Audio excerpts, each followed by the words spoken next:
Well, it's welcome to coaching, I call it, because sometimes your players do things and it's like, what? Like, where'd that come from? And that's why with that deer, why is he going to go this way and not go that way? I don't know. So we try to figure that out as we go along, and sometimes we're pretty good at it, and other times it's like, should have been a farmer.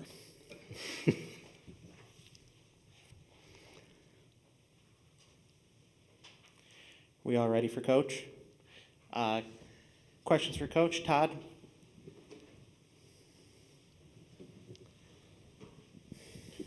I know you hate distractions, and a week like this seems filled with them.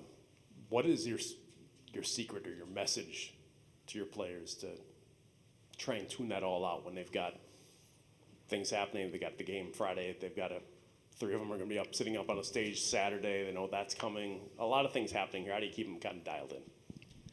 Well, I mean, make the most important thing the most important thing. And that's, our message all along, whether it's this year or last year or other years where we've been in a similar situation. It's like, obviously the stage has become bigger.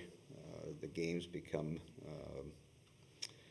if you win, you go on. If you don't, your season's over. And so how can I get myself mentally into a space where I have the capabilities to play my best game individually? And so hopefully experience helps us. And whether that experience was a positive one or a negative one, it's still an experience. And so you can rely on that.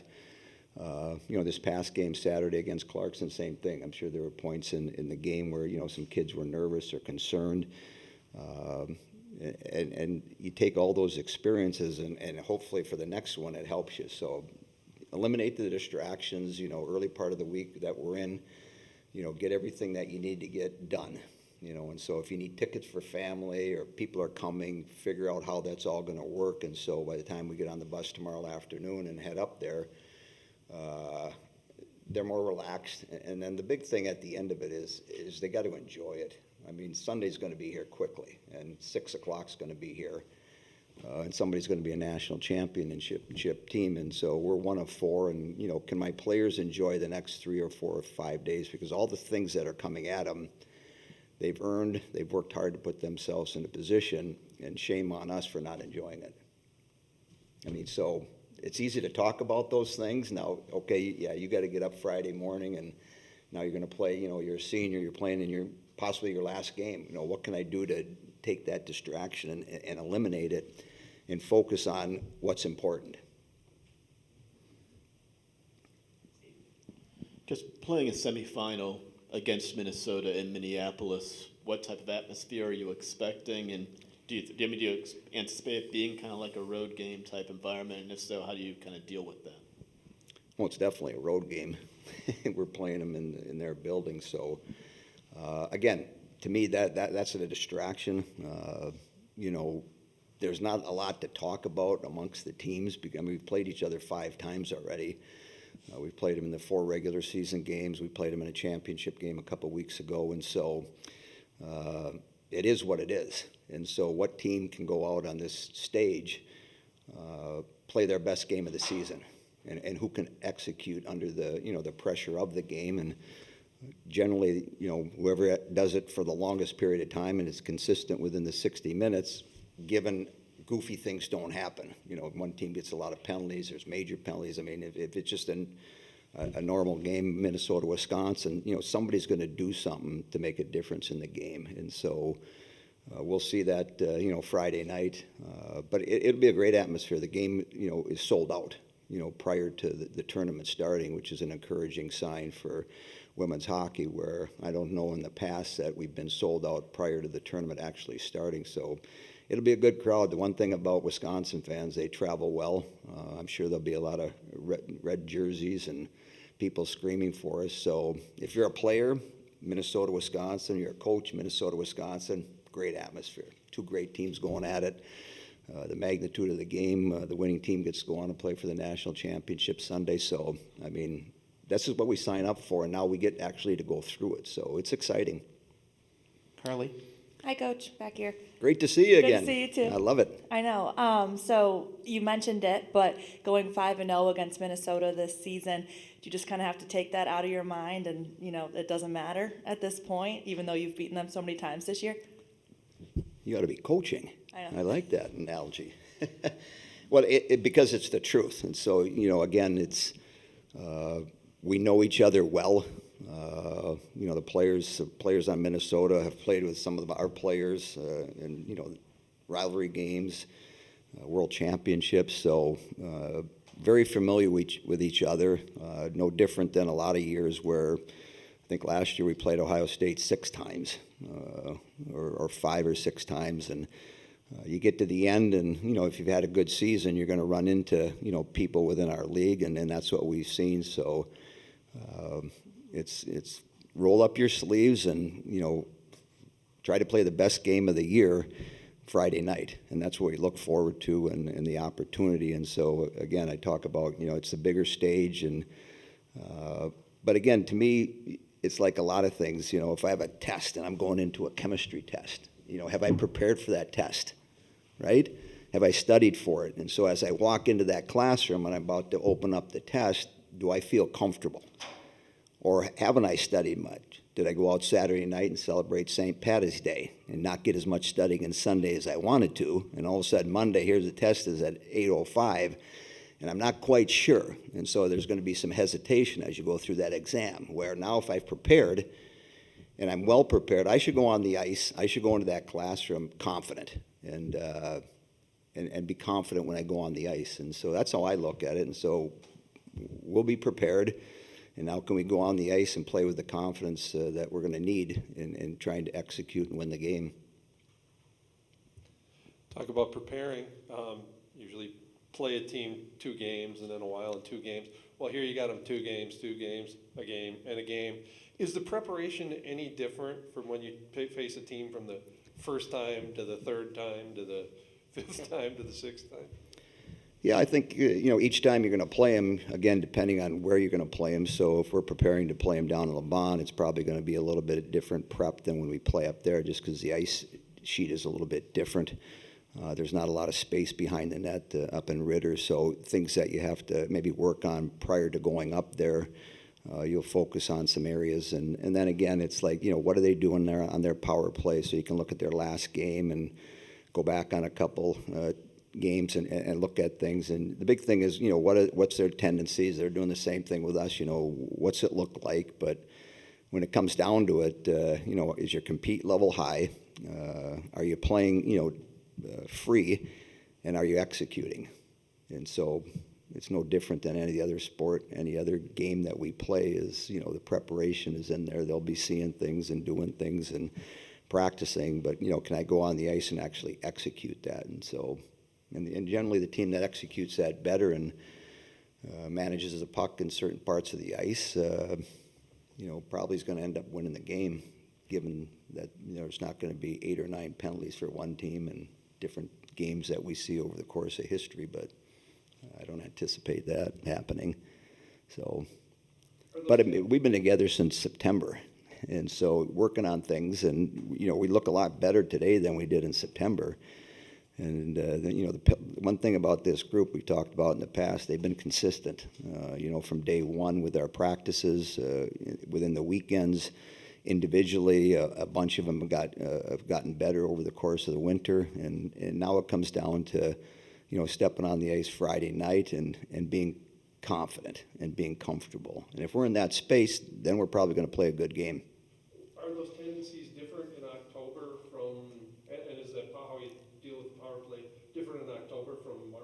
I would say so. I think once you step into the playoffs, again, whatever sport you're involved in, I know when I was in the NHL, it was like when you went into the playoff, everything goes up a notch. And so your awareness, your preparation, your focus, everything is more into the details part of the game. And so how can I defend better? Knowing that there's a lot at stake. So if I make one mistake or I miss one assignment, that might, cause the other team to get a scoring chance. It might, cause a team to get a goal. So everything just gets highlighted and everything gets brighter. as you enter these type of games. And so it was no different than Saturday against Clarkson. I mean, everything just ranches up a couple notches. Andrew, and then Todd. Coach, kind of to that note, having so many players that this isn't even their first or second Frozen Four they're going to, what kind of advantage does that provide you? And in addition to that, for some of those players, they've gone to this and they've won it all, and for some of them, they didn't last year. Kind of what kind of motivation is that at?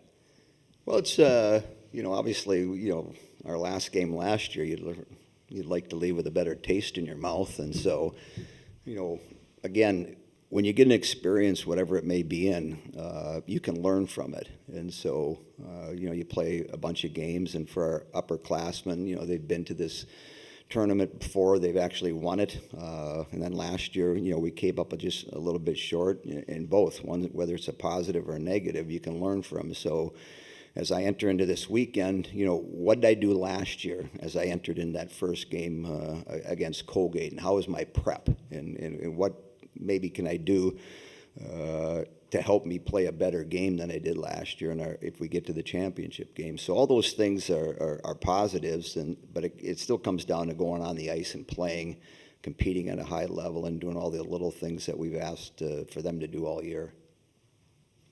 Mark, you said earlier something about a normal Wisconsin-Minnesota game, and I wonder if there is such a thing after all these years, because you've played in so many different scenarios, regular season games, playoff championship, NCAA championship. What is a normal game like for you guys, and do you expect anything different out of it now? No, I guess my definition of normal, when you make that comparison in games that we've played, is that, somebody's going to make a play maybe at the end. I mean, we've gone into overtime. We've been in double overtimes. And so that's sort of the norm. So, if we go into overtime Friday night, that would be a normal Wisconsin-Minnesota game, whether it was regular season, quarterfinal game, national championship game. And the nice thing is, it was great to see LeBon Saturday. I mean, we're fortunate that, we sell out a lot of our games, but, when Kelly scored that second goal, I mean, that's sort of the definition of what noise is about, and loud noise. I mean, because we've seen a lot of good things in LeBon, but yet, when she scored that level of noise, we haven't seen before, heard before. And so when I mentioned normal games, I mean, 20-plus years doing it against Minnesota, I can go back a lot of years and pick out 8, 10, 12, 15 games that normal means overtime, somebody makes an unbelievable play, somebody does something to have that team win. And Minnesota's done that to us, and we've done it to them. And so that's what rivalries are all about. You play a team a bunch of different times. The magnitude of the games, the meaning of the games, they're all there. And they've done it, we've done it, and that's what the sports and sporting is all about, getting those opportunities. And we each have an opportunity Friday night. Mark, with how much of a threat Abby Murphy is on the ice for the Gophers, your group has largely kept her off the score sheet. She doesn't have a goal in the 5 games against you so far this year. How much of an advantage of it is it for your team to keep that threat at bay and maybe keep her in the penalty box a little bit longer? Yeah, she's a world-class skater. She's got a real good shot. And when she's moving and doing the things on the offensive side of it, she's challenging. And so whether she's scoring a goal or whether she's setting up a play, when she's on the ice and she has the puck, you have to be aware of that. And she just didn't do it this year. She's been doing it since she's, put the Minnesota jersey on. And so, you got to be aware of her. And so whoever's on the ice, when she's on the ice, Friday night, you just have to be aware of that. And again, can you do enough to eliminate some of her chances? And hopefully, when we talk Friday night after the game, we've done that.